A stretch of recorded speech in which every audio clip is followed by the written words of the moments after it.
เอาไปทำอะไรเนี่ยฮะถามว่าเอาไปทำอะไรเอาไปให้แม่เจ๊แป๊บนึง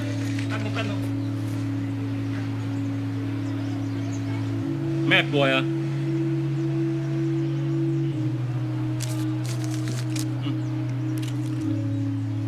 อย่าทำอย่างนี้อีกนะหมวยกระเหลา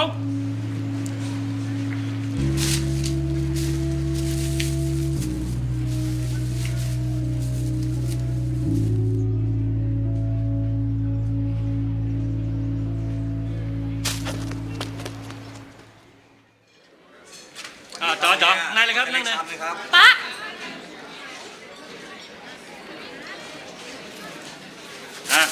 จัดไป